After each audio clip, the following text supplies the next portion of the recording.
네, 여러분 안녕하세요. 2023년 4월 17일 월요일 노영의 뉴스 인사이다 시작하겠습니다. 저희 그 방송 시작할 때 로고송이 좀 바뀐 것 같은데 어떻게 들으셨는지 소감지 한번 말씀해 주시면 좋을 것 같고요. 왜 그러냐 물어봤더니 저작권 때문이라는데 참 진짜 돈 때문에 여기저기서 힘들군요.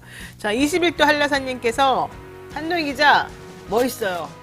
멋있어요. 진짜 멋있어요. 이러시는데, 야, 좋아요. 아주 좋은 생각입니다. 망둥이 저격님, 아유, 오랜만입니다. 이래도 한 세월, 저래도 한 세월, 너가 거든 그곳에 간다. 뭐 무슨 뜻인지. 어쨌든 세월이 참 이렇게도 가고 저렇게도 가고 이런 뜻이겠군요.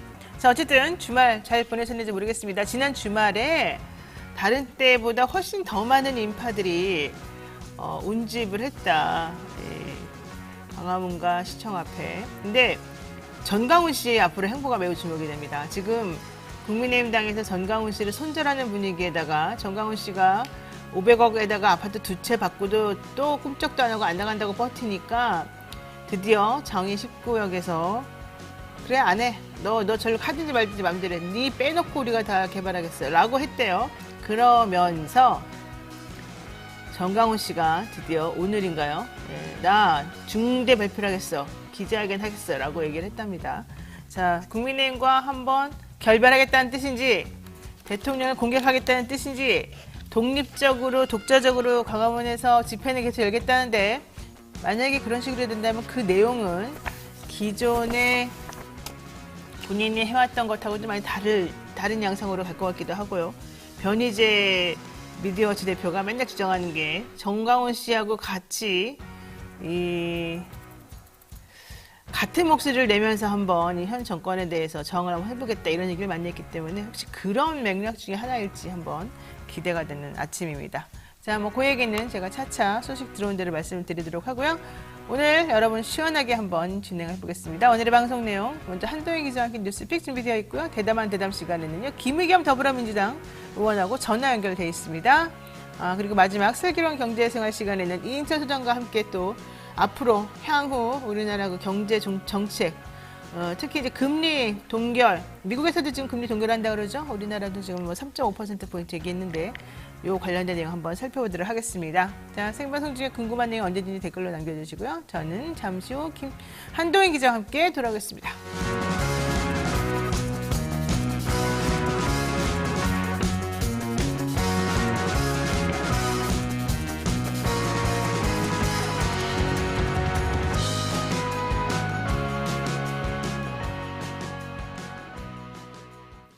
네, 어린 생명을 살리자 베이비박스 후원 저희가 지금 하고 있습니다. 우리 아이 재단을 통해서. 그런데 어떤 분들이 이렇게 얘기를 하더라고요. 나는 그렇게 무책임하게 아이 낳고 막 버리고 이런 거 싫다. 그런 사람들에게 우리가 후원해주면서 그런 행위를 부추기는 건 나는 반대다. 이런 의견 하시는 분이 있더라고요. 그런데 그거는 이제 그 전 단계까지 얘기했죠. 일단 생명을 품었으면 그리고 생명을 낳았으면 아이가 잘 자랄 수 있도록 도와주는 게 대한민국에 사는 모든 사람의 의무입니다.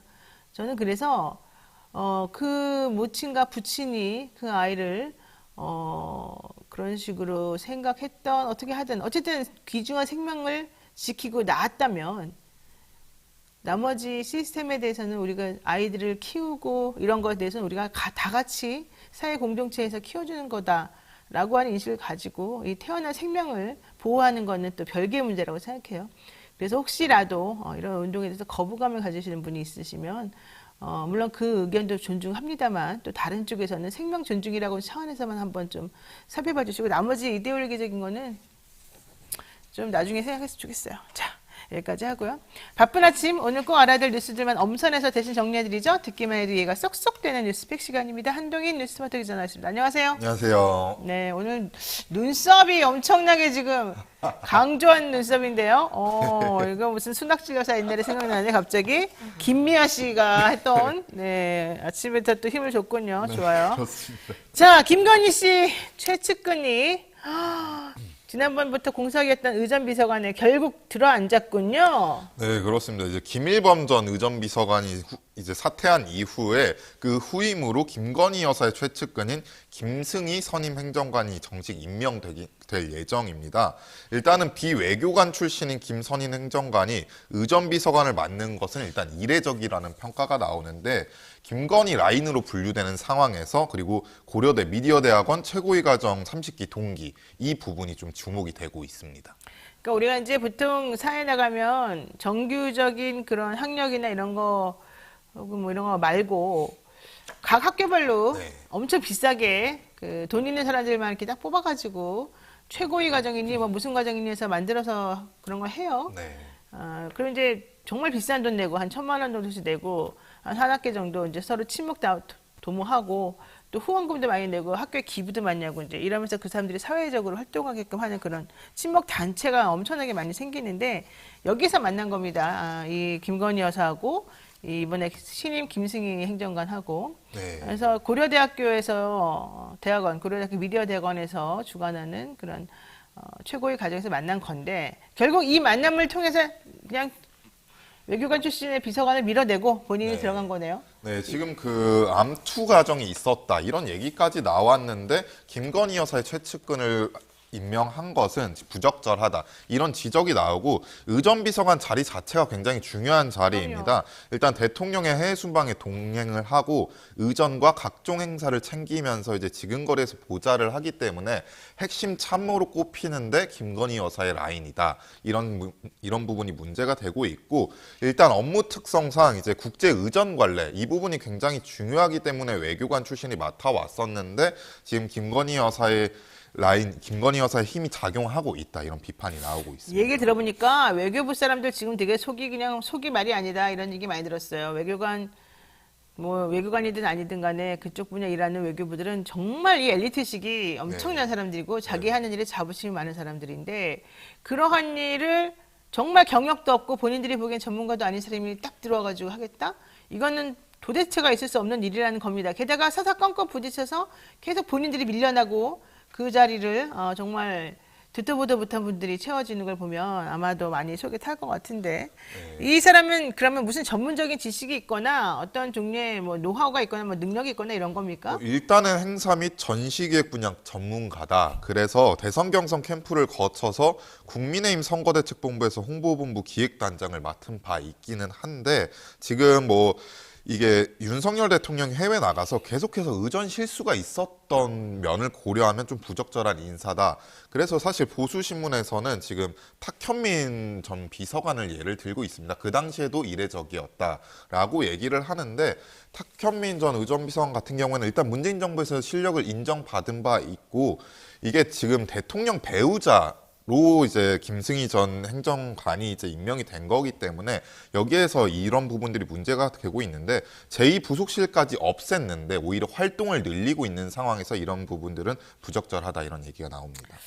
그러니까요. 자, 윤 대통령의 대통령실 인적 개편이 본격화되겠다. 내년 4월 총선을 염두에 두고 출마 예상자들끼리 좀 교통 정리하고 있다. 이런 얘기도 좀 나오고 있습니다만은 어떻게 이렇게 그냥 1년도 안 돼가지고 이 정부는 제사에는 관심도 없고 제밥에만 눈이 어두운지 상당히 이해가 안 가죠.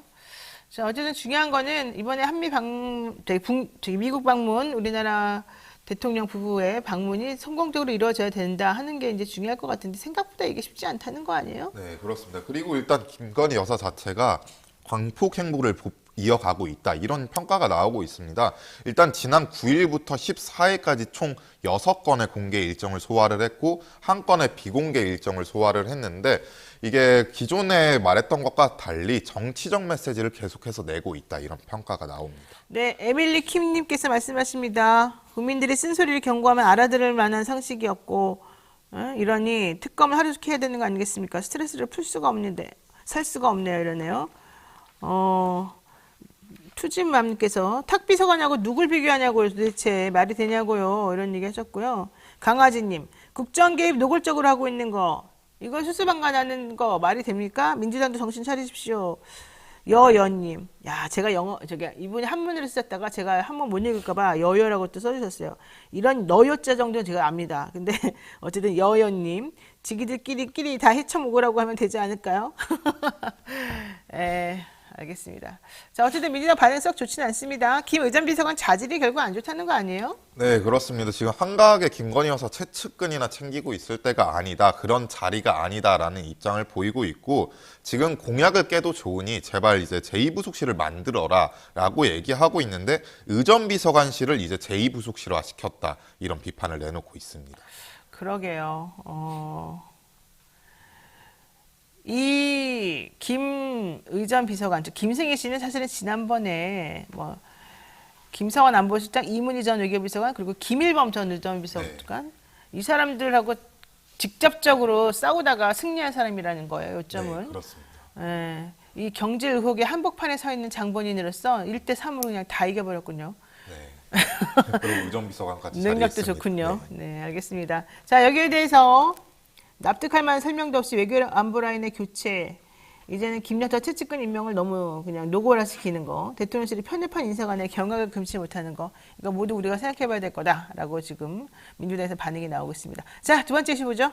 네, 윤석열 정부의 첫 4.16 세월호 참사 기억식에 교육부 장관이 불참을 했습니다. 2017년 이후 6년 만에 처음 있는 일인데 교육부에서는 뭐 별다른 의도가 없다 이런 입장을 나타내고는 있는데 매년 참사 추모 분위기 조성을 위해서 안전주간 공문에서 이제 세월호 표현이 사라진 점과 맞물려서 논란이 되고 있습니다. 그러니까 매년에 참사 추모 분위기를 조성했었습니다. 교육부에서도 네. 그런 거 안 한 게 아니고요. 그래서 안전주간으로 만들고 여기에서 세월호 관련된 내용을 항상 언급을 하고 네. 있었는데 이번에는 아예 그게 다 빠져버렸다는 얘기죠. 네, 자, 그렇습니다. 이주호 사회부총리 겸 교육부 장관 세종 컨벤션센터에서 열린 국민안전의 날 행사에 참석했으나 3시에 경기도 안산시 화랑유원지에서 열린 세월호 참사 구주기 기억식에는 불참했다. 왜 불참했다고 하던가요? 불참 이유에 대해서 물어봤더니 세월호 기억식 또한 추모의 의미, 중요성으로 이 부총리가 참석하자고 했지만 교통 여건 등 불확실해서 차관이 역할을 나누기로 했다라고 얘기를 하고 있습니다. 그런데 2019년에 유은혜 당시 부총리도 국민안전의 날 행사에 참석한 뒤에 당일 오후에 경기 안산시에서 열린 5주기 기억식에 참석한 바 있습니다. 아니 사실 국민의 안전의 날 행사보다도 이게 지금 당시 희생자들이 학생과 교사였지 않습니까? 네. 대부분이 교육 현장에서 정말 엄청나게 안타까운 일이 있었기 때문에 여기 대해서는 좀 교육부 장관으로서 참석했으면 좋았을 것 같은데 네. 교통을 이유로 안 간다는 건 좀 상식적이지 않습니다. 네, 그리고 애초에 국민안전의 날이라는 것 자체가 세월호 참사를 계기로 생긴 그렇죠. 행사입니다. 이게 박근혜 대통령이 참사 한 달 뒤에 대국민 담화를 통해서 제안한 결과인데 국민안전의 날 행사도 중요하겠지만 당연히 세월호 구주기가 안전에 대한 경각심을 불러일으키기 더 좋은 행사였고 그리고 애초에 국민안전의 날 행사를 참석한 뒤에 세월호 기억식을 참석할 수도 있었습니다. 그러니까요. 왜 못한지 모르겠는데 어쨌든 2018년부터 정부 합동 연결 추도식이 처음 열렸었고 그때부터 매년 4월 16일을 앞두고 일선 시도교육 중에 추모 안전주간을 알리는 공문을 보내기도 했었는데 올해부터는 이게 빠졌다. 이거 이번에 이태원 참사도 있었는데 국민으로서는 점점 더 납득이 안 가는 상황인 것 같습니다. 자, 오늘 여기까지 해야 될 것 같습니다. 한 기자 수고 많으셨습니다. 네, 그렇습니다. 네, 이렇게 우리 한 기자가 또 브리핑하는 동안에 미란님께서 한 기자를 응원해 주셨습니다. 거금을 응원해 주셨는데 감사드리고요. 네, 잠시 기다리시면 김의겸 의원과 함께 이야기 나누겠습니다.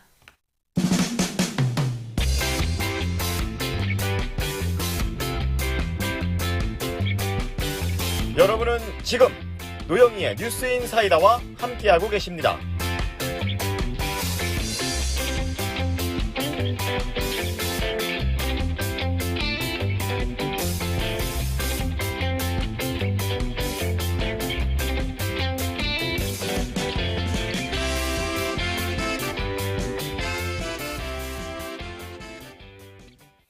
네, 노영희 뉴스인 사이다 함께하고 계시고요. 미국 정보기관의 대통령실 도청 논란에서 국민들은 엄청난 충격을 받았습니다. 그리고 분노를 했죠. 그런데 그런 분노에 불을 지른 사람들이 있습니다. 바로 대통령실 그리고 정부 여당의 태도인데요. 왜 그러느냐. 주권 국가인 대한민국의 대통령실과 안보라인에 엄청난 종류의 도청이 있었던 거 아닌가라는 의심 때문인 겁니다. 특히 그것도 우방이라고 자랑해왔던 미국이. 그러니까 우리 미국만 우리를 과연 도청했을까? 어떤 사람들은 우리도 그 나라 다른 나라 도청한 거 아니냐. 그러니까 쌤쌤으로 치자 이러는데 글쎄요. 그게 그렇게 칠 수 있는 건지 모르겠습니다. 어쨌든 중요한 거는요.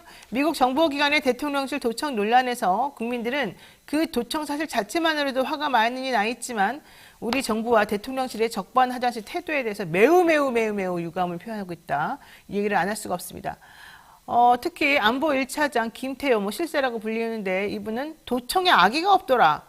아니 악의가 없는 도청이 도대체 뭔지 좀 설명 좀 해주시기 바랍니다. 게다가 이번에는 미국 가기 전부터 우리가 미국하고 확인해봤더니 상당수 위조된 문서더라. 무슨 그런 무책임한 말을 합니까? 바로 곧바로 미국에서 아니되고 되게 중요한 문서가 나갔다. 미안하다 이랬는데요. 그러니까 분위기 달라진 걸 느끼고 다시 이번에 이분이 미국 지금 가 있는데 가서는 갑자기 한국과 미국이 긴밀하게 공조하겠다. 되게 예의주시하겠다. 뭐 이런 식으로 또 말을 돌려요. 이 외교 하시는 분이 안보 하시는 분이 입이 그렇게 가벼워서 해야 되겠습니까? 네?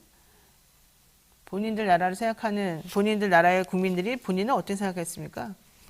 중요한 건 이런 대응이 이 사람 한 명에만 그치는 게 아니라 이 정보 들어서 아주 트레이드 마크처럼 되었다는 거죠. 한동훈 법무부 장관 우리가 수도 없이 봐왔던 모양인데요. 자 오늘은요. 한 장관을 향해서 조선의 제1의 혀다 이렇게 겨냥했던 김의겸 더불어민주당 의원과 전화 연결해서 정부의 이런 대응 태도에 대해서 한번 이야기 나눠보겠습니다. 의원님 안녕하세요. 네, 안녕하세요. 네, 아침부터 감사드립니다. 인터뷰해 주셔서. 네, 제가 고맙죠. 자, 본격적으로 질문하겠습니다. 고발 사주가 있었던 날 바로 하루 전에 한동훈 법무부 장관하고 손준성 검사가 어떤 그 권순정 대변인하고 같이 세 명이서 카톡방을 만들어서 얘기를 나누고 있었는데 그때 한 장관이 카톡방에 그 해당 카톡방에 사진 60장을 한꺼번에 쭉 올린 사실이 확인이 됐어요. 네. 되게 타이밍이 절묘하다. 그런데 그 내용이 무엇이냐? 그거는 밝힐 수가 없다. 왜? 비밀번호를 안 알려줘서 이거 아니겠습니까? 네, 이거 좀 설명 좀 해주세요. 예. 네, 조금 시간이 지나서 좀 가물가물한 분도 계실 텐데, 그렇죠. 이게 검사들이 국회의원인 김웅에게 국회의원 후보자인 부탁을 해서, 예. 네, 그렇죠. 후보자였죠 그때는. 네. 후보자에게 부탁을 해서 고발을 좀 대신 좀 해달라. 라고 하면서 고발장하고 관련된 사진을 보낸 거예요. 네. 그런데 이게 이제 4월 3일에 그렇게 고발장을 보냈는데 하루 전날 검사 셋이 모여있는 단톡방이 있었습니다. 거기에 네. 한동훈, 손준성, 권순정 이렇게 세 분이 있었는데 자기들끼리 주고받은 그 카톡 내용과 사진들이 있었는데 네. 일단 카톡은 138회나 자기들끼리 카톡을 주고받았어요. 그리고 더 중요한 것은 한동훈 장관이 당시 부산에 있었던 한동훈 검사가 손준성에게 60장이나 되는 사진을 한꺼번에 보냅니다. 네. 네, 이게 지금 남자들끼리 있는 단톡방인데 무슨 이렇게 할 말이 많다고 138회나 자기들끼리 말을 주고받고 무슨 여행 갔다 온 것도 아닌데 사진을 60장이나 보낸 거예요. 네. 그리고 그 직후에 바로 고발장과 사진이 갔으니 이거는 의심을 할 수밖에 없는 거죠. 한동훈 당시 검사가 이 고발 사주와 연관되어 있는 거 아니야? 연루되어 있는 거 아니야? 그리고 그 고발장에 첨부되어 있는 사진을 한동훈 검사가 모아서 손준성에게 보내고 손준성이 김웅에게 보낸 거 아닌가? 이런 의심을 할 수밖에 없는 상황입니다. 네. 그러니까 2020년 4월 3일에 이제 텔레그램 방을 통해서 당시 손준성 수정관실, 수사정보관실에 있는 이 수사정보정책관이 본인하고 잘 아는 사이인 김웅 당시 미래통합당 예비후보에게 이러이러한 내용으로 고발을 좀 해달라. 그럼 우리가 알아서 잘 수사하겠다. 이제 이렇게 한 것으로 지금 의심이 되기 때문에 이걸 우리가 고발사주라고 불러요. 근데 하필이면 그때 고발사주가 왜 있었느냐? 당시에 대통령 부인과 그 장모 최은실 씨 관련 뭐 여러 가지 안 좋은 네, 이슈들이 뭐 대통령 후보 주로는 채널 A 건이었죠. 참 채널 A 건. 네. 예, 그러니까 안 좋은 상황인 데다가 이제 채널 A 건까지 합쳐가지고 지금 그쪽에 약간 사면 초과로 몰리던 상황이었단 말이죠. 그렇죠. 그래서 그거를 무마하기 위해서 이제 이렇게 고발을 좀 대신해서 해달라. 검찰이 이제 윤 대통령 당시 총장을 지키기 위해서 이렇게 지금 보는 겁니다. 네, 그런데 그렇죠. 지금 말씀하신 이것은 그 일이 바로 2020년 4월 3일에 있었는데 2020년 4월 2일에 네, 4월 밤에 있었던. 예, 3명의 이 중요한 검사들이 모여있는 이 방에서 60장의 사진이 전송된 것처럼 보이고 그 60장의 사진이 아마도 고발사주 관련한 증거 자료로 첨부되어서 보내졌지 않았겠느냐. 이제 여기까지가 의문이었습니다. 근데 여기에 대해서 그러면 핸드폰 비밀번호 가가지고 손준성 씨 거 보자라고 했는데 아무도 비밀번호를 알려주지 않고 또 우리 정보 우리 또 공수처에서 이걸 또 풀지도 못해서 결과적으로는 무슨 사진이 건네진지는 모르는 그런 상황이 됐다는 거죠. 그렇죠. 그러니까 한동훈 검사가 손준성한테 보낸 것은 로그인 기록으로 확인이 돼요. 네네 보낸 건 맞다. 거기까지는 공수처에서 확인을 했습니다. 그래서 핸드폰을 좀 까자, 열자라고 했는데 그 비번을 손준성 검사가 영장실질심사 단계에서는 판사 앞에서는 제가 알려드리겠습니다. 그렇게 해놓고. 저를 풀어주시면 제가 알려드리겠습니다. 이렇게 말을 해놓고는 영장이 기각되니까 그냥 입을 씻어버렸죠. 그리고는 그렇죠. 공수처에서 끝내 지금 비밀번호를 알아내지 못해서 그 한동훈이 손준성에게 보낸 사진의 내용이 어떤 내용인지는 확인하지 못하고 있는 단계입니다. 고발사주 고발장의 김웅 당시 미래통합당 후보 검사 출신입니다. 이분에게 전달되기 전까지 한 장관, 손 부장, 권 실장 이제 이런 순서대로 카카오톡이 서로 이제 얘기가 되고 그러니까 한 장관, 손 부장, 권 실장이 있는 카카오톡에서 얘기가 된 것 같으로 보이고 이거는 윤석열 검찰총장이 묵인하거나 적극적으로 지시하지 않으면 일어날 수 없는 일이다라고 당시에 이 보도를 처음 했던 뉴스버스의 이진동 기자, 조선일보 출신이죠. 이분이 이제 얘기도 했었습니다. 그런데 여기 이제 조성은 씨가 맞다 그거 내가 이렇게 전달해서 중간에 있었던 사람이고 내가 알기로는 이거 확실하다 했음에도 불구하고 결과론적으로는 이상하게 됐어요. 자, 중요한 건 여기서 말하고 싶은 중요한 건 이거죠. 결국 검사들이 휴대전화 비밀번호를 알려주지 않으면 우리나라 수사기관은 수사를 절대 할 수 없구나. 이거 어떻게 봐야 됩니까? 그렇죠. 그리고 특히 이제 많이 보던 장면 아닙니까? 한동훈 장관의 특히 애플폰 비밀번호 네. 그건 많이 알려져 있는데 이렇게 되니 이건 검사들이 뭐 아주 무자비하게 압수수색을 하면서도 자기들은 철저하게 핸드폰 비밀번호 유지하면서 안 알려주면서 뭔가 일종 자기들끼리 매뉴얼이 있는 게 아닌가 이런 생각이 들 정도로 핸드폰 비밀번호에 대해서 아주 철저하게 잠금을 해놓고 있는 그게 아마 검사들의 문화인 것 같습니다. 그래요. 예전에 검사들이 핸드폰은 무조건 6개월마다 한 번씩 바꿔야 된다. 뭐 절대 삼성폰 쓰지 않는다. 아이폰 쓴다.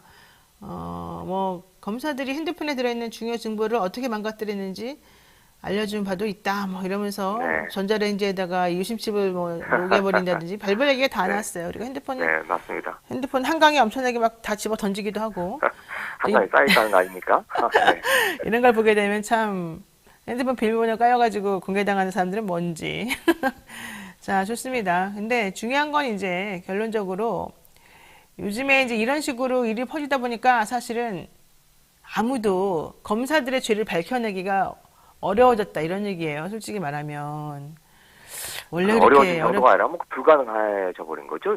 자기들끼리 끼리끼리 감싸주고 검찰 외부에 대해서는 아주 잔혹하고 가혹하게 하면서도 자기들끼리는 감싸주는 그 끼리끼리 문화가 아주 공공연하하게 이루어지고 있지 않습니까? 네, 맞습니다. 근데 그럴 수밖에 없다고 생각하는 게 혹은 그랬을 수도 있다고 생각하는 게 검사들이 이제 어떤 수사를 하다 보면 솔직히 본인들이 그 문제를 해결하기 위한 수사 기법이라고 하는 거를 생각해내게 되는데 이들이 이런 와중에 또 상대방인 피의자들로부터 많은 걸 배운답니다. 그리고 그들로부터 정보를 끌어내기 위해서 검사들이 수사기관이 어떤 식으로 하는지를 너무 잘 알고 있기 때문에 그렇죠. 예, 그러니까 예. 네. 본인들은 안 걸리는 방향으로 머리가 너무 잘 발달될 수밖에 없다. 네, 이런 얘기가 있었고 그래서 결과적으로 공수처 물론 어렵게 출범했습니다만은 공수처에 가 있는 수사기관들, 수사관들 혹은 수사검사라고 해야 되죠. 이분들의 능력이 생각보다 잘 발휘되지 못하는 것 같다 이런 얘기도 있습니다. 자, 근데 편의점 한동훈이라는 풍자 웹툰도 있었습니다만은 결국 이 모든 것이 다 한 장관에 다 연결이 돼 있단 말이에요. 한동훈 법무부 장관. 한 장관 특유의 답변 스타일도 있고 뭐 여러 가지 얘기가 있는데 결국 이 권순정, 한동훈, 손준성 이 세 명이 있는 카톡방에서 60장 사진 보내진 거의 핵심은 한동훈 장관이잖아요. 그러면은 이걸 그렇죠. 확인하기 네. 위해서 한동훈 장관한테 물어봐야 됐을 거 아닙니까? 네. 뭐라던가요? 여기에 대해서 몇몇 언론이 이게 지금 이 사실이 여태까지 안 밝혀지다가 4월 초 그렇죠. 재판에서 공수처가 공개를 한 거예요. 그러면서 그 사진 60장이 한동훈 장관이 보낸 거구나 라고 하는 게 처음으로 알려진 겁니다. 네. 그래서 한겨레를 비롯한 언론들이 한동훈 장관에게 접촉을 해서 이 사진의 내용이 뭐냐라고 물어봤는데 네. 거기에 대해서는 그냥 침묵을 지키고 있어요. 그래서 아까 진행자께서 뭐 조선 제1의 혀도 말씀을 하셨는데 모든 사안에 대해서 시시콜콜 입장을 밝히고 굳이 밝힐 필요가 없는 것도 나서서 이야기를 하지 않습니까? 네. 그래서 정치적 분란에 씨앗이 두고 있는데 이 문제에 대해서만은 그냥 입을 딱 다물고 이야기를 하지 않고 있죠. 또 하나 이야기하지 않는 게 또 있습니다. 한동훈 자신의 딸, 알렉산이라는 딸 MIT 합격한 문제에 대해서도 가타부타 지금 이야기를 안 하고 있죠. 그렇군요. 왜 그러는 걸까요, 그러면? 그러니까요. 그건 진짜 한 장관한테 물어보고 싶은데 그래서 저희들이 제가 법사위 소속인데 이런 걸 물어보려면 한동훈 장관을 법사위에 불러서 물어볼 기회를 저희들이 얻어야 되는데 법사위 위원장이 지금 국민의힘 소속이시고 그리고 또 뭐 한동훈 장관이 적극적으로 나 가겠다 말하면 아마 나올 수도 있을 법사위가 열릴 수도 있을 겁니다. 그런데 이런 현안들에 대해서는 지금 법사위가 거의 열리지 않고 있어서 네. 저희들이 진짜 장외에서밖에 문제를 제기할 수 없는 현재 그런 상황입니다. 네, 뭐 말씀하셨으니까 이 얘기 한번 여쭤보겠습니다. 지금 말씀하신 거는 한동훈 장관의 딸이 어떤 국제학교에 다니다가 엄청난 학생으로서는 도대체가 그렇게 짧은 시간에 그렇게 여러 가지 스펙을 쌓기 어려워 보이는 그런 종류의 스펙을 잔뜩 쌓았고 그 스펙을 본인이 직접 한 게 아니라 어떤 컨설팅 회사의 도움을 받아가지고 다른 사람의 힘을 빌어가지고 쌓아놓은 뭐 논문 같은 것도 마찬가지고 뭐 이렇다는 의혹이 그 동안에 있어 왔었거든요. 그랬더니 네, 의혹 정도가 아니라 뭐 거의 사실로 드러났죠. 네.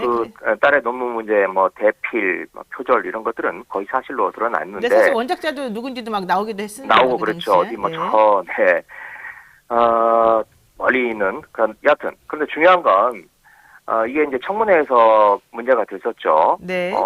그때 한 장관이 뭐라고 얘기했었냐면 뭐 하긴 했는데 이게 입시에 사용된 사실이 없다. 그렇죠. 입시가 네, 아직 안 열렸기 때문에 자기는. 네, 아직 안 열렸기 때문에 우리 딸이 아직 어려서 입시에 사용된 적이 없다. 네. 그리고 앞으로 사용할 계획도 없다. 이렇게 이야기를 했어요.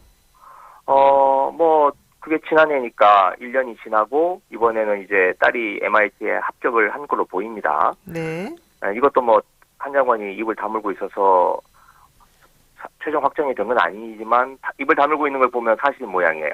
근데 여하튼 그러면 이런 의혹에 대해서는 이게 다른 사람도 아니고 지금 조국 전 장관의 딸을 비슷한 문제로 수사를 해서 최근에 부산대 입학 취소 결정까지 났던 네. 경우 아닙니까?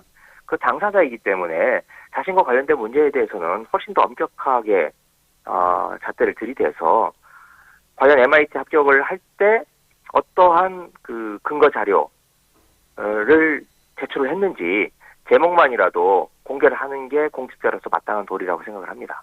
그러니까 사실 그동안에 문제됐던 게 한동훈 장관 딸이 만들었다는 그 엄청난 스펙은 사실 본인이 하기 어려운 정도의 스펙이어서 누구라도 이해가 안 되는 상황이었는데 그걸 조국 전 장관의 딸 조민 씨의 스펙하고 비교해서 문제가 됐다고 하는 그 조민 씨 모친가 예, 지금 이런 분들이 다 유죄로 인정받고 있는 그 부분하고 비교해 보아도 사실은 비교도 안 될 정도로 엄청나거든요. 근데 그때 그런 걸 지적을 했더니 한동훈 장관 측이나 뭐 이런 쪽에서는 그거 대한민국에서 적용할 관련된 스펙 아니니까 신경 쓰지 말아라. 그리고 우리 딸은 아직 그거 쓰지도 않았다. 안 쓰겠다. 이렇게 얘기를 했단 말이죠. 네.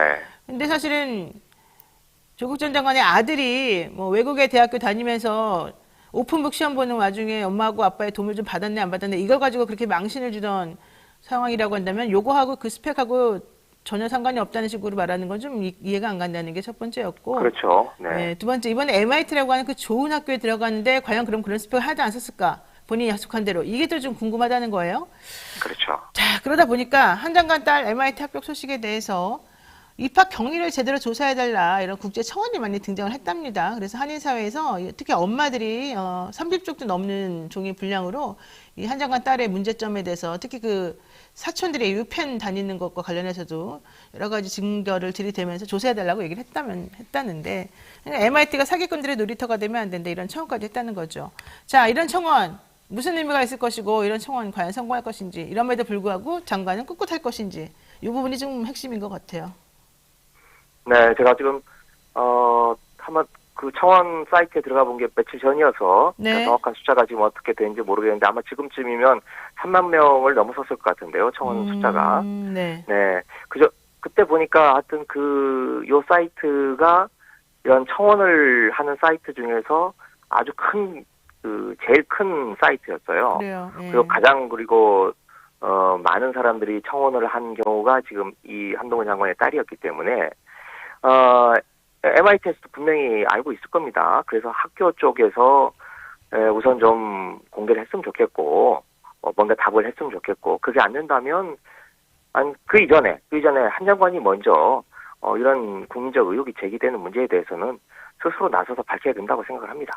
참고로 이 한 장관 딸이 국제학교 다녔다 그랬잖아요. 그러니까 이 대한민국에서 외국인 학교나 국제학교 다니는 혹은 뭐 일반 고등학교 혹은 특목고에서 다니면서 외국으로 학교 관련 학생들이 한 장관 딸 때문인지 뭔지 모르겠지만 이번에 성적이 대단히 좋지 않다고 합니다.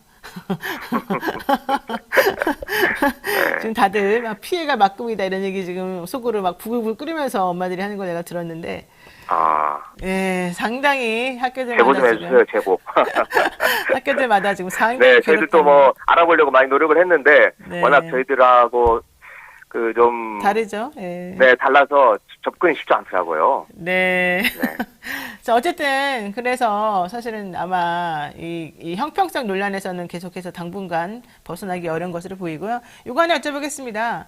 지금 시민단체가 검찰총장하고 서울중앙지검장을 상대로 해서 특수활동비 그리고 특정 업무 경비 지출 기록을 공개하라 이렇게 소송을 냈었었는데 최종적으로 승소했습니다. 이게 시민단체 보조금 사용처는 투명하게 공개해야 된다라는 얘기였는데 상대방 즉 검찰 측에서는 식대 영수증을 알려주면 수사 내용을 유출할 수 있다. 정보 공개를 하게 되면 음식점 영업에 피해를 줄 수 있다 이런 주장을 했다는데 식대 영수증을 보면 수사 내용을 유출할 수 있다. 이게 도대체 말이 되는 건지. 그러니까요. 네, 참 저도 참 여러 이유를 댈 수 있는데 정말 황당한 논리다. 네. 그렇게 생각이 들고 저는 오히려 뭐 식당 이름을 대면 수사 기밀이 드러난다. 뭐 그것보다는 윤석열 검찰 당시 윤석열 중앙지검장 시절이 포함되어 있지 않습니까 여기에. 네. 그래서 윤석열 사단이 다녔던 윤석열 그 추종하는 검사들이 다녔던 단골 술집이 드러날까봐 지금 이런 거 아닌가 이런 생각이 들 정도로 아주 황당한 변명이라고 생각을 합니다. 어쨌든 중요한 건 지난번에 대통령은 사모님하고 둘이서 영화 보러 갔을 때 팝콘 값도 누가 내는지 안 내는지 이런 거 안 알려주고 막 그랬잖아요. 그전에는 문정부에서는 모든 걸 투명하게 공개해야 된다고 하면서도 그렇죠. 그래서 그랬는데 어쨌든 본인의 특활비는 절대 공개 못한다는 입장인 것 같은데 이게 법원에서 어쨌든 공개하라고 했으니까 공개는 해야 되지 않겠습니까?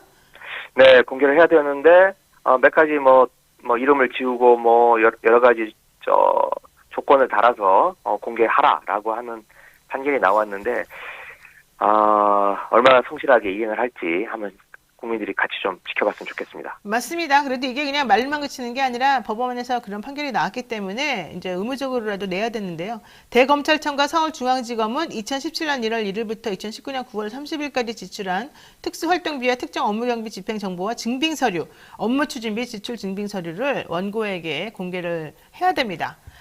이제 다음에 이게 공개가 되면 또 한번 그 내용 가지고도 확인을 해봐야 될 것 같습니다. 자, 마지막으로 이거 하나 여쭤보겠습니다. 윤석열 대통령이 의전비서관에 김건희 여사의 최측근인 김승희 선임행정관을 정식으로 임명했다고 소식이 들어왔습니다. 하지만 김승희 의전비서관은 이런 종류의 전문적인 지식이나 어떤 그 위치, 프로토콜을 쌓아본 적이 없다. 이것 때문에 사실 상당히 의심하고 있고, 이분이 그렇게 전격적으로 임명하게 된, 여기 자리에 올라가게 된 이유는 김건희 여사와 무슨 최고위 과정에서 동기였기 때문이다. 즉, 모든 인사가 기존의 정통, 외교부나 기존의 정통 일을 하던 그 관료들이 아닌 김건희 여사를 중심으로 친분을 쌓아왔던 우연하게 만난 사람들이 자리에 한번 이렇게 딱 올라갔다 내려오는 그런 명예직으로 전락한 거 아니냐. 그러면서 결국 대한민국의 국격이나 의전 관련된 내용은 다 추락하고 있는 거 아니냐. 이제 이런 의심이 있는 거거든요. 이거 어떻게 보십니까? 네. 말씀하셨던 것들이 이제 김건희 라인이라고 하는 사적 채용에 문제가 있는 거죠. 그런데 이번 건은 단순히 그런 어떤 자리 다툼, 자리 차지 수준을 넘어서서 네. 국가의 이익과 관련된 이 결정에 있어서 굉장히 중요하게 침범을 했다 이렇게 생각이 됩니다. 이번 그 김승희 행정관이 비서관으로 이제 승진하는 과정이 이제 김성한 안보실장, 뭐 외교비서관, 의전비서관 이런 정통 외교 라인이 다 쫓겨나고 네. 그 뭔가 구중궁궐에서 벌어진 권력 다툼에서 김건희 라인이 이기고 외교관들은 쫓아내고 자리를 차지했다. 그리고 그 과정이 방미를 앞두고 있는 윤석열 대통령의 미국 방문을 앞두고 있는 아주 중대한 시점에 이런 일이 벌어지고 있다는 점에 있어서 이건 단순한 사적 라인의 채용 문제를 넘어서서 이 국익을 심대하게 침해하는 그런 결정이 아닌가 이런 생각이 들고요. 네. 또 하나 좀 덧붙이고 싶은 건 지금 대선 전에 김건희 여사가 그런 얘기를 하지 않았습니까? 내가 정권을 잡으면 이런 얘기를 했는데 네. 이 김건희 라인이 이렇게 중용이 되고 또 최근에 김건희 여사가 공개적인 행보를 아주 활발하게 하는 이것들이 서로 맞물려 있는 거 아닌가. 그리고 내가 정권을 잡으면이라는 말이 1년 만에 거의 현실화되고 있는 거 아닌가. 이런 생각이 듭니다. 그렇군요. 내가 정권을 잡으면이라고 서울에서 이명수 기자와의 전화통화 내용에서 네. 했던 내용이 사실 우리들의 귀를 아직도 맴돌고 있습니다. 그 말이 사실인지 아닌지 모르겠습니다만 국민들이 의혹을 가지고 보고 있다는 것만은 이해를 해야 될 것 같습니다. 자, 그 전당대회 불법 정치자금 관련해서 수사 의혹이 확산이 되고 있습니다. 이게 이제 이정근 민주당 그 전 사무부총장의 핸드폰을 포렌식해서 나온 결과를 가지고 지금 계속해서 2021년 송영길 당대표 당선 시절에 있었던 뭐랄까요? 이 돈봉투 살포 사건 뭐 이렇게도 불리우기도 하던데요. 자, 요게 정말 사실인지 물론 왜 2년이나 있다가 갑자기 이제 와서 또 이걸 터뜨리느냐. 이정근 씨 이미 실형까지 선고받은 마당에 이거 타이밍 너무 이상하다.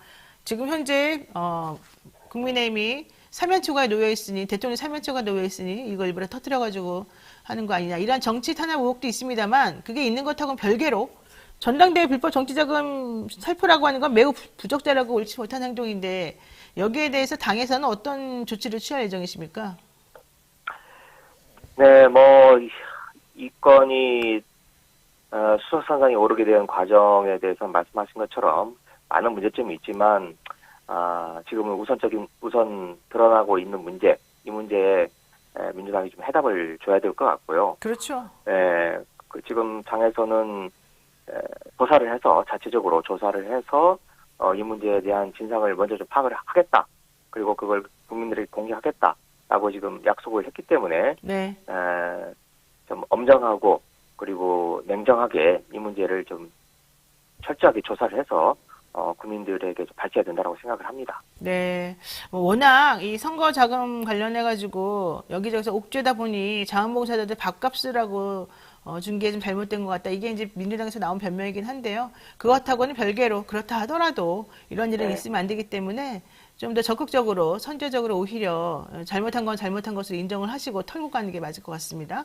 자, 네, 그렇습니다. 우리 대변인님 이제 이제 대변인 아닌가요? 어쨌든 내년 총선 앞두고 전북 군산에서 출마하시겠다고 선언을 하셨습니다. 근데 거기에 현역의 신영대 의원이 있고요, 최입의 전 의원이 있고요, 전수미 변호사도 있어요. 경쟁자들이 만만치 않은데 어떻게 가능하시겠습니까? 뭐 제가 선언까지 한 건 아니고요. 이제 군산에 계신 분들 만나는 어떤 첫걸음을 좀 뗐습니다. 아. 차분하게 좀 준비를 하고 저를 좀 가다듬어 나가려고 생각을 하고 있고요. 만만치 않은 어려운 상황이긴 한데 많이 좀 성원을 해주시기 부탁드립니다. 네, 김의겸 의원은 사실은 다른 민주당 의원들보다는 훨씬 더 공격적으로 적극적으로 의정활동을 펼치고 있다는 게 일반적인 사람들의 시각이어서 오히려 신영대 의원이나 이런 분들 조금 걱정해야 된다 뭐 이런 얘기도 있습니다만은 잘 되시기를 잘 될 것으로 고맙습니다. 생각하고 잘 되시길 바라는데, 만약에 내가 전북의 군산의 지역구를 위해서 한다면 각오, 난 어떻게 하겠다 이런 각오가 있으실 거잖아요. 이 얘기도 한번 좀 해주시죠. 뭐 이왕 하신 김에. 네. 우선은 좀 크게 보면은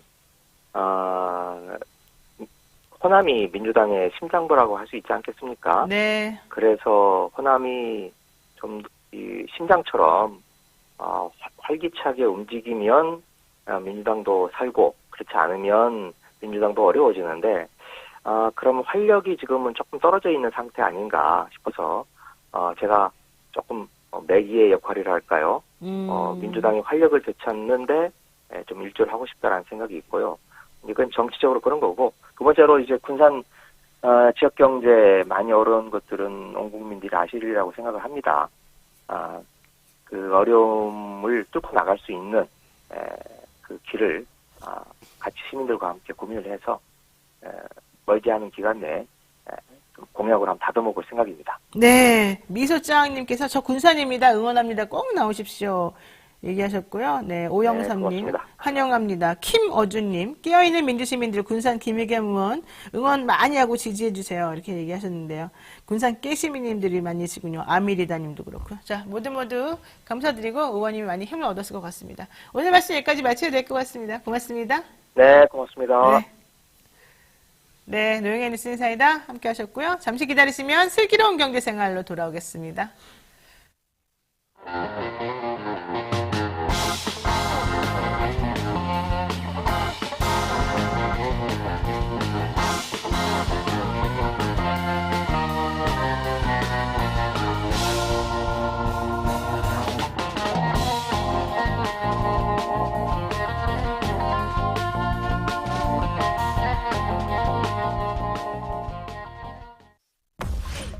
(2023) DMZ 평화 마라톤 4월 23일 일요일 아침 9시 30분 대회를 임진각 평화누리 공원에서 개최합니다.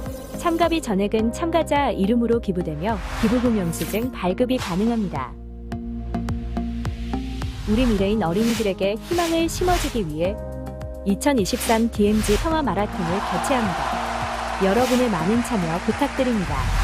2023 DMZ 평화 마라톤 홈페이지에서 신청해주세요.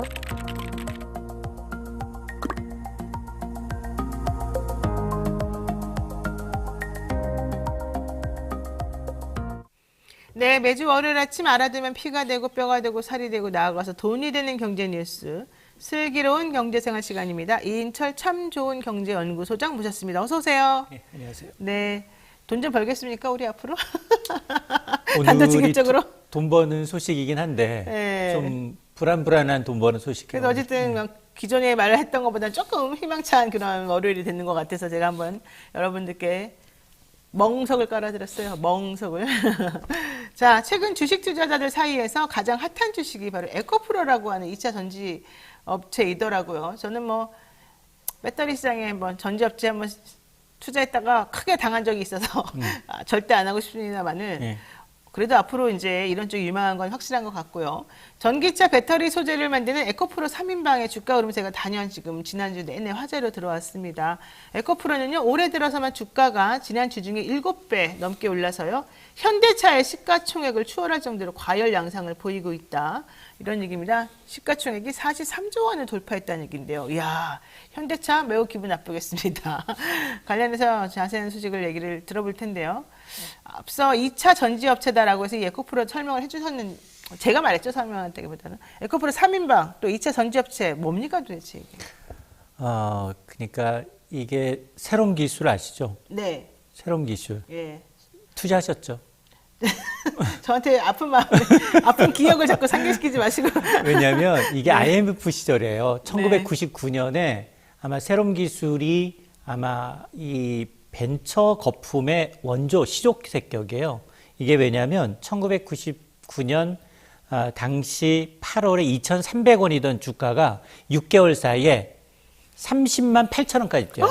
2,800원짜리가 어떻게 그렇게 많이 올라가죠? 이게 그래서 부잣집 막내 아들 송중기가 거론했던 이 종목이에요. 130배가 올라요. 130배요. 네, 130배. 2,300원에서 30만 8천 원. 근데 그거 망한 거 아니었어요? 그때? 아유, 송중기는 30만 원을 팔고 나오죠. 그쵸. 예, 다른 식구들은 다 다 거기서 망하고. 다 망하고. 그런데 그의 연말이 얼마였느냐? 네. 주가 얼마가로 떨어졌을까요? 5천 원대로 떨어집니다. 30만 원짜리가? 예. 세상에. 그래서 누가 곡소리 냈느냐? 안 봐도 비디오죠. 네, 서민들만, 개미들만 죽어났겠죠. 지금 비슷한 장대 양봉이 계속해서 나타나는 기업이 있어요. 올해 이제 에코프로가 올해 초 봤더니 주가 11만 원으로 출발을 했거든요. 지난주 11일 장중에 80만 원 찍었거든요. 예? 8배? 와.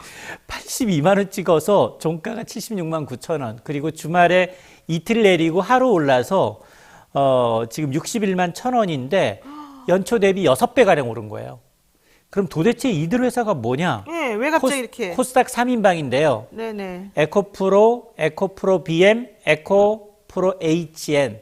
코스닥 시가총액 1위, 2위 40위권 업체예요. 40이요? 네, 하나는 40위. 40위권 업체가 어떻게 1위, 2위랑 같이 또 합친 거죠? 아니, 그게 아니라 에코프로라는 계열사예요. 에코프로가 모회사, 지주회사. 지주회사. 지주회사는 돈 벌지 않잖아요. 네네. 자회사, 돈 버는 자회사가 두 개가 있어요. 그게 바로 에코프로 BM, 에코프로 HN. 그래서 가장 핫한 건 뭐야? 이 지주회사예요. 에코프로. 요게 주가가 돈 버는 자회사 두 개를 뒀다는 이유로 앞서 얘기했는데 이제 연초 11만 원에서 지금 61만 원대. 또 올라가겠네요, 그러면. 그거는 이제 나중에 차차 얘기하기라고요. 네. 일단 에코프로엠이 코스닥 시가총액 2위 기업이에요. 그러면 여기 돈 버는 자회사 두 개가 있다라고 말씀을 드렸는데 바로 2차 전지 핵심 소재인 양극재를 만드는 회사가 바로 에코프로 BM이에요. 이게 시가총액 1위 기업이에요. 코스닥. 그러니까 에코프로 3인방을 합치면 거의 그 삼성전자격이에요. 그러네요. 네, 코스닥의 삼성전자. 그런데 이 가장 비싼 비싼 주식인 지주회사 격이 아까 주가 6배 올랐다 그랬잖아요. 에코프로 BM도 마찬가지예요. 에코프로 BM도 연초 주가가 9만 3천 원이었거든요. 근데 14일 종가가 27만 7,500원, 3배 올랐어요. 그리고 이 에코프로 HM은 사실은 2차 전지 업체랑 상관이 없어요. 네. 여긴 대기환경 개선 솔루션 업체인데 에코프로를 모회사로 뒀다는 이유로 주가가 이미 여기도 2배 가까이 올랐어요. 저는 이해가 안 갑니다. 이거 좀 뭔가 냄새가 나는데요? 내가 그냥 딱 느끼기에? 이건 솔직히 이렇게까지 올릴 이유가 뭐가 새로운 게 뭐 발표가 됐다거나 뭐가 있어요? 그러니까 물론 이 지주회사 격인 이제 에코프로 BM의 자회사죠. 자회사는 사실은 이제 2차 전지가 이제 가파르게 성공한 건 맞거든요. 왜냐하면 전기차의 핵심 재료이고 그러다 보니까 미국의 IRA 덕분에 이 회사의 경우에는 이제 글로벌 배터리 회사의 주문이 몰릴 것을 상대다 보니까 미리 지난해부터 계속 주가가 올랐어요. 근데 여기 중요한 건 뭐냐? 여기는 이 액면가가 500원짜리예요. 500원짜리 주식. 500원짜리 주식이 61만 원이라는 건 600만 원짜리 주식인 거예요. 그러네요. 그러다 보니 물론 뭐 원천 기술도 있고 10년 넘게 이제 16년 넘게 이제 축적된 기술을 바탕으로 해서 국내뿐 아니라 이제 이 세계 시장에서도 굉장히 잘 나가고 있는 거 맞아요. 그 실적도 나쁘지 않아. 실적도 굉장히 좋아요. 영업이익이 2~3배 이상 늘어났기 때문에. 그런데 문제는 뭐냐? 증권사들이 얘기하는 건 야, 실적도 좋은데 이미 주가는 5년치 실적을 다 반영하고 있다는 거예요. 그러니까 미래에 지금 실적이 다 반영이 되어 있다. 이제 예. 내려갈 일만 남았다 이런 얘기 같아요. 그러니까 그러다 보니 워낙에 눈높이가 이제 기대치가 높았던 탓에 지금 자산운용사에서는 에코프로 담지 못해서 죄송합니다. 반성문이 나오고 있고 에코거지. 에코거지를 닮았느냐? 그런 것도 있어요? 네. 에코프로 3인방을 담았느냐 안 담았느냐에 따라서 포트폴리오 수익률이 달라졌어. 그러다 보니 이게 완전히 쏠림 현상. 그동안 반도체주가 지수 상승을 주도했는데 반도체가 좀 부진하잖아요. 네. 그러니까 바로 2차 전지가 바로 이제 전체 거래소보다도 코스닥 거래량이 더 많아졌는데 특히 2차 전지 거래량이 월등히 많습니다. 그러네요. 자, 근데 많은 분들이 물론 일부 증권사에서도 이거 매도해야 된다. 이거 너무 과도하게 고평가됐다. 이런 얘기하고 있습니다만은 아까 말한 대로 반성문까지 쓰는 마당에 그렇게 하긴 어려울 것 같아 보이는데 갈골리님께서 곡소리 날 겁니다. 앞으로 좀만 기다려보세요. 그리고 세비지 지금 사면 폭망하는 겁니다. 여러분 정신을 차리세요. 이런 얘기 하시더라고요.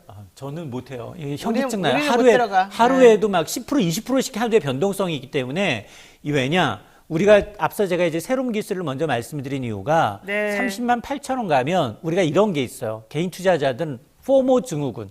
그게 뭐예요? Fear of Missing Out. 내가 이번 상승장에 나만 소외되는 게 아닌가라는 두려움이에요. 맞아요. 그래서 일단 내가 60만 원에 사더라도 누군가는 나보다 더 비싼 가격에 사줄 거라고 믿고 웨팅하는 거예요. 근데 이 떨어질 때는 정말로 팔지를 못해요. 속수무책이 내놔도 맞습니다. 안 팔려요. 네. 예. 이 개인 투자자가 가장 못하는 게 손절매거든요. 맞아요. 근데 손절매 시간에 이 기관들은 굉장히 물량을 한꺼번에 쏟아내게 되면 시간적 여력을 안 줘요. 그러다 보니까 지금 저는 굉장히 위험합니다. 라고 말씀드립니다. 참네요. 모두 망해가고 있는 거 아니겠습니까? 이러니까 하시는데. 왜냐하면 예. 증권사에서 그동안은 국내 증권사에서 중립이라는 의견만 나와도 저거 매도 신호다라고 하는데 진짜로 팔아라. 매도 의견이 나왔어요. 그러니까요. 1년에 증권사에서 매도 의견 나오는 리포트가 10개가 채 안 됩니다. 수만 개 리포트 가운데. 자, 그러다 보니 정말로 큰 결심 안 하면 이거 못 쓰거든요. 아니 그래서 공매도 세력의 타겟이 될 거다. 이런 전망도 있어요. 맞습니다. 이런 것도 가능하겠죠. 실제로 지난 10일 공매도 잔액만 거의 1조 원 가까이 쏠렸어요. 이 공매도라는 건 얘 주가 하락하는데 베팅했다는 거거든요. 그렇죠. 근데 지금 보게 되면 여기 에코프로 3인방의 외국인 지분율은 다 한 자릿수예요. 외국인들은 다 팔고 있어요. 그러네. 근데 기관도 팔고 있는데 개미들만 개미들만 서로 이제 들어가군요. 서로 사주고 있는 거예요. 빨리 나오셔야 돼요. 매도 리포트 나왔는데 당일날 셋 다 떨어지다가 2개 종목, 1개 종목은 반등하기도 하더라고요. 그게 누구냐? 개인이 다 받아주고 있는 거예요. 아까 제가 얘기했잖아요. 누군가 내가 산 가격보다 누군가는 더 비싼 가격에 사줄 것이다.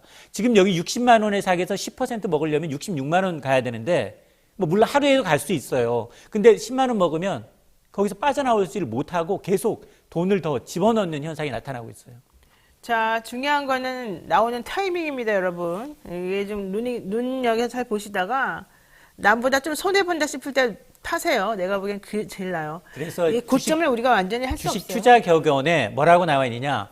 주식은 사는 것은 테크, 기술인데 파는 것은 아트, 예술이다.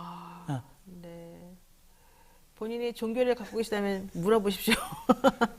자, 에코프로 같은 2차 전지에 관련 투자하는 투자자들은 결과적으로는 이게 갑자기 왜 올라가는지 왜 떨어지는지 어떤 리스크를 안고 있는지 좀 꼼꼼히 따져보셔야 될 것 같고요. 두 번째 주제로 넘어가겠습니다. 자, 한국은행이 2월에 이어서 이번 달에도 기준금리를 동결을 했습니다. 그럼에도 불구하고 예금금리와 대출금리 이제 같이 떨어지는 모양새인 것 같아요. 이게 제가 딱 보니까 제가 돈을 빌렸는데 1년, 2년마다 한 번씩 갱신이 되잖아요. 그러면 이게 분위기가 어떨 때면 그 은행에서 이자 올릴 겁니다 이렇게 말할 때가 있고 어쩔 때는 이자 아무 말도 안 할 때가 있어요. 그거는 대출금리 떨어진다는 얘기거든요. 그럴 때는 우리한테 말 안 하고 기존 금리로 가시죠 이런 뜻인데 지금 요즘에 딱 들어오는 거 보니까 금리에 대한 얘기를 안 하고 있더라고요. 그 얘기는 대출금리가 떨어진다는 얘기거든요. 맞습니다. 예, 어떻습니까? 일단 실제로 대출금리 주택담보대출 고정형, 그러니까 은행에서 파는 5년 동안만 고정한 이 혼합형은 3% 중반까지 내려왔어요. 오, 3.6%. 그래요. 근데 이제 내 대출 금리가 낮아지겠지라고 하는 건 오산이고요. 이건 신규로. 그러니까 신규로. 예, 기존에 갔었던 대출 금리는 보통 6개월 정도 이후에 변동금리가 반영이 되니까 아마 다음 달 정도 되면 반영은 되는데 3%에서 절대 안 내려갑니다. 절대 안 되죠. 예, 0.1% 7%였다면 6%, 6%였다면 5%예요. 5%였다면 4% 후반. 이렇게 내려갑니다. 근데 문제는 뭐냐? 이 3%, 3.64%까지 내려갔거든요. 근데 이 은행의 이 주택담보대출 금리가 2021년 9월 이후 지금 1년 반 만에 가장 낮아요. 가장 낮은데 이유는 두 가지. 하나는 한국은행이 일단 2연속 금리를 동결 했다라는 건 이제 경기 쪽에 포커스를 맞추면서 앞으로 금리를 올리기보다는 내리겠다라는 신호로 받아들여서 실제로 이 5년물 주담대 고정형의 기준이 되는 은행채 5년물 금리가 낮아지고 있어요. 그러니까 돈을 좀 푼다는 거 아니겠습니까? 돈을 푼다라기보다도 시장에서는 연내 한국은행이 지금은 금리 때문에 금리 내지 않습니다라고 시그널을 보내지만 시장에서는 무슨 얘기야? 경기 감안하면 금리 내려야 돼. 이렇게 판단하거든. 그러니까 금리가 좀 내리면서 내려야 된다라고 판단하고 돌게 선반영하고 있고 예, 예. 또 하나는 정부하고 금융당국이 정부 공공재다. 니네 성과급 잔치하지 말아라. 계속해서 압박을 했거든요. 그러다 보니 은행들이 경쟁적으로 가상금리를 좀 낮춘 게 영향을 미친 것들이에요. 그 두 가지가 요인입니다. 그러니까 한국은행의 기준금리를 2연속으로 동결한 배경은 좀 경기를 부양시키겠다 이런 걸 좀 보면 되죠. 맞습니다. 그동안은 물가에 초점이 맞춰져 있다면 지금 경기하고 금융 안정이 중요하다. 그렇죠. 예, 예. 이쪽으로 포커스를 완전히 턴한 겁니다. 근데 이창용 한현 총재가 금리 인상할 수도 있다 이렇게 또 얘기를 했어요. 그건 왜 그러냐면 지금 여전히 물가는 높은 수준이에요. 4% 초반이니까 물가는 한 해 목표 관리 목치의 2배 이상 높으니 물가는 잡아 당겨야 되는데 금리를 올릴 수 없으니 계속해서 구두로 강하게 매파성 발언을 쏟아내는 거예요. 근데 그럼에도 불구하고 이제 이 시장에서는 역으로 연내 한은이 충분히 금리를 내려야 할 걸. 네. 왜냐? 지난해 4분기 우리 경제 이미 마이너스고요. 지금 올해 1분기도 좋지 않아요. IMF가 올해 우리나라의 성장을 전망치 1.5%까지 낮췄어요. 자, 그런 걸 감안하게 되면 우리나라의 이제 이 잠재 성장률이 2%인데 실질 성장률이 잠재 성장률을 밑돌면 거의 경기 침체로 보거든요. 그러다 보니 추경호 경제부총리는 경기를 살려야 되는 입장이고 한은 입장에서 물가도 잡아야 되는데 지금 한은도 지금 입장을 터냈기 때문에 아마 추가적으로 아무리 매파성 발언을 내놓는다 하더라도 금리는 더 떨어질 수밖에 없습니다. 그럼 대출금리가 낮아지면 결국은 2030 세대들이나 집 없는 사람들이 나 좀 집을 사봐야 되겠다 할 것 같은데요. 그렇지 않아도 1월에 금리 대출 관련해서 규제를 다 내렸어요. 고가주택 15억 원도 풀어주고 그리고 생애 최초의 경우에는 4%대로 40년간 고정금리로 특례보금자리로 내어놓으니까 20, 30대가 가장 급해요. 지난 2월 기준 네. 전국에 있는 아파트 32%는 2040이 사들였어요. 서울은 34%까지 올라갔고요. 와, 많이 샀네. 일부 자치구의 경우에는 50%까지 넘어갔어요. 네. 그러니까 2030은 어떤 생각을 하고 있느냐? 지금 불장을 경험했어요, 한번. 그러네요. 그러다 보니까 앞서 제가 얘기했던 것처럼 이번 장에 못 사면 나 정말 못 사. 이런 생각.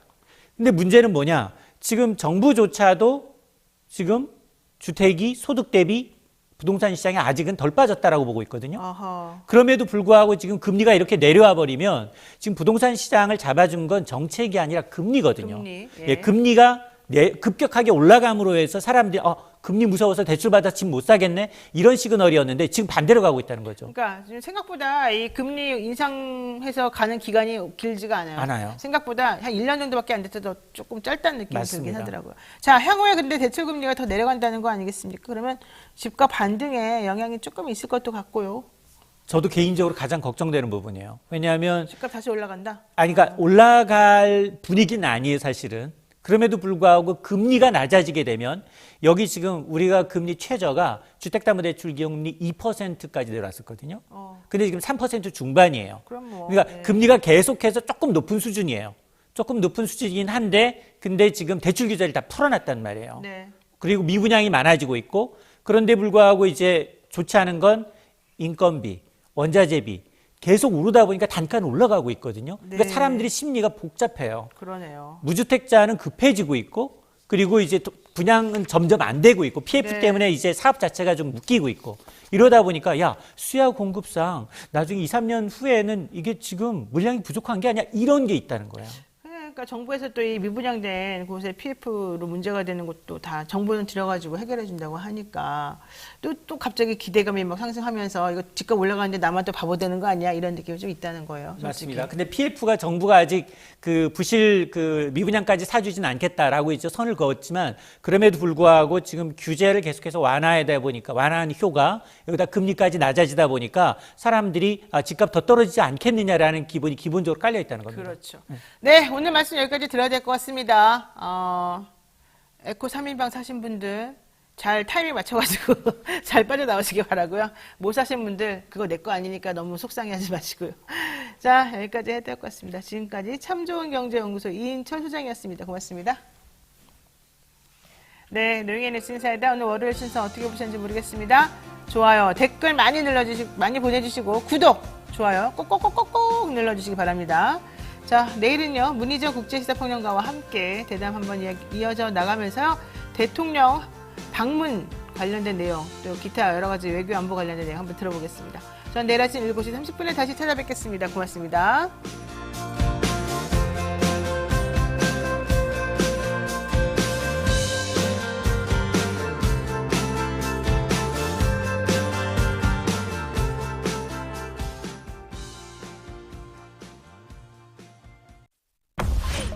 (2023) DMZ 평화 마라톤 4월 23일 일요일 아침 9시 30분 대회를 임진각 평화누리 공원에서 개최합니다. 참가비 전액은 참가자 이름으로 기부되며 기부금 영수증 발급이 가능합니다. 우리 미래인 어린이들에게 희망을 심어주기 위해 2023 DMZ 평화 마라톤을 개최합니다. 여러분의 많은 참여 부탁드립니다. 2023 DMZ 평화 마라톤 홈페이지에서 신청해주세요.